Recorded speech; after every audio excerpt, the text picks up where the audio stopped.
Notre Dame fans, and welcome to the Tom and Tom Show. I'm Tom. And I'm Tom. And we are here for one reason and one reason only. Notre Dame football. Well, Tom, Brian Kelly's Fighting Irish have been off to a quick and impressive start, 5-0, including Big Ten victories over Big Ten powers, Michigan State and Michigan. The team added Miami, Florida to the list last weekend, rolling over the Hurricanes 41-3. Tom, your thoughts on the game? Wow. That's my thought on the game. Wow. Notre Dame's 5-0. That's wow enough. But Notre Dame exerted their will on the Miami Hurricanes in a way that I think many of us didn't expect. I know last week's show we were expecting maybe a little bit of a closer game. 41-3. Notre Dame passed effectively, ran the ball like no other team we've seen this season, and put up nearly 600 yards of offense, while that defense once again pitched a no-touchdown shutout, allowing only a field goal. So, I mean, I just don't know what else to say about this Notre Dame team, but wow. Now, that's not to say we're getting too far ahead of ourselves. We've got a daunting schedule still left with Stanford this weekend, but this Notre Dame team is starting to make, I think, a lot of fans out there feel that, you know, they really are a special group. This just isn't a team that is benefiting from some opponents who have stumbled over themselves or made mistakes. This is a team that can go out and from week to week be as strong as anybody in the country on defense, and offensively has some really special production as well. You know, to me, what was impressive is the fact that each of those teams, Michigan, Michigan State, and Miami, they failed to score a touchdown against Notre Dame. And you have to go back to September 8th in Purdue to look at the last time an opponent scored a touchdown on the Fighting Irish. Tom, your thoughts on our defense so far, and who was our most valuable player on defense against Miami? You know, this defense is incredible. As you said, Tom, it's been 3 games since they've allowed a touchdown, and they've only allowed 3 touchdowns all year. So when you're getting that type of production out of an offensive core, you've got to really feel confident and comfortable where your team is. Now, this defense, we've talked over and over again, its power is right up front in that front 7. They're fast, they're athletic, they're big, they're strong. But it's making that secondary, which has been so questioned from the very beginning of the year, look better and better. So, you know, if I had to pick an MVP for that defense against Miami, it's the secondary. And I know that's a little bit of an odd statement, but here's why. Early on in the game, Miami went vertical on Notre Dame's defense. They went right over the top, and Philip Dorsett dropped 2 sure touchdowns.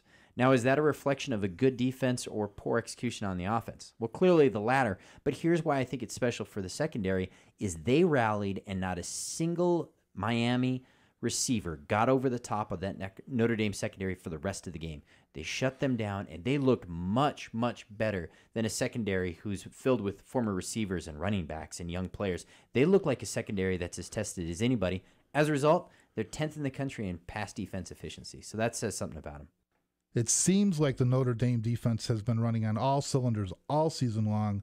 Notre Dame ranks 2nd nationally in scoring defense, just under 8 points a game, and number 13 in total defense.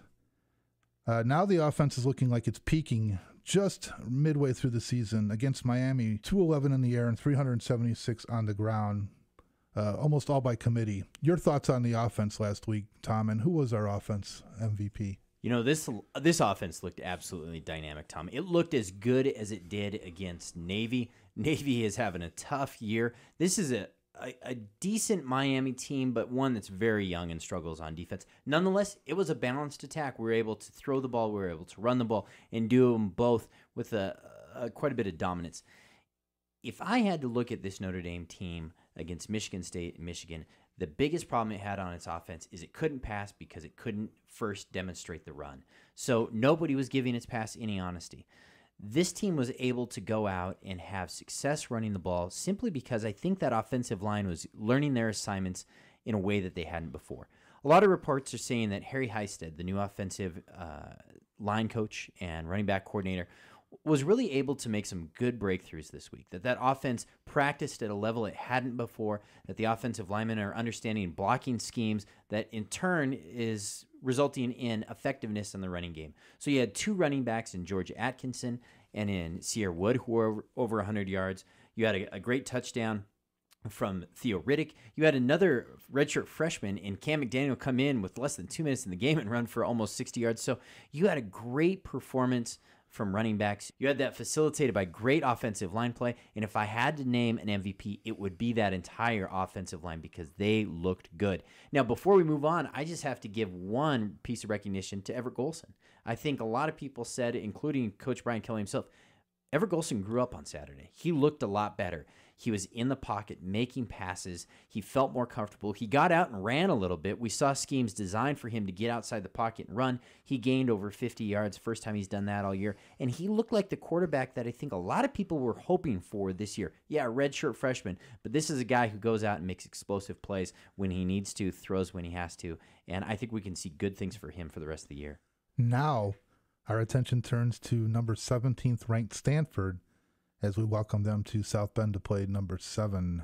Sounds good. Number 7 ranked Notre Dame. Now, it was supposed to be all doom and gloom in the post-Andrew Luck era, but David Shaw's Cardinals have not folded. Instead, they come to town with a 4-1 record with impressive wins over then top-ranked USC and a thrilling overtime win over Arizona. Tom, your thoughts on Stanford? You know, one word to describe Stanford: physical. And that's how the Stanford team has been. That's how the Cardinal has been since Jim Harbaugh got the Cardinals going. As coach, as you alluded to, David Shaw has kept that consistency. So this will be the most physical test Notre Dame is going to see, offensively or defensively.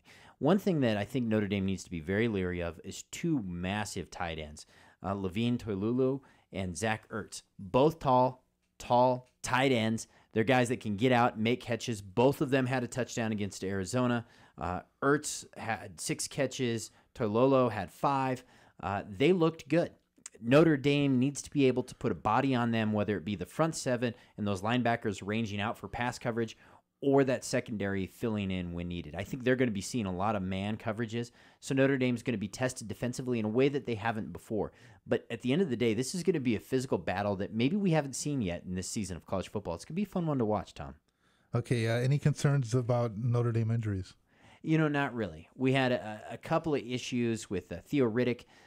Came out of the game against Miami, but all reports says he'll be fine and ready to go. Tyler Eifert had a couple of concerns here and there, but we should be set. We should be good to go, and I don't see any real key injuries coming out of the Miami game.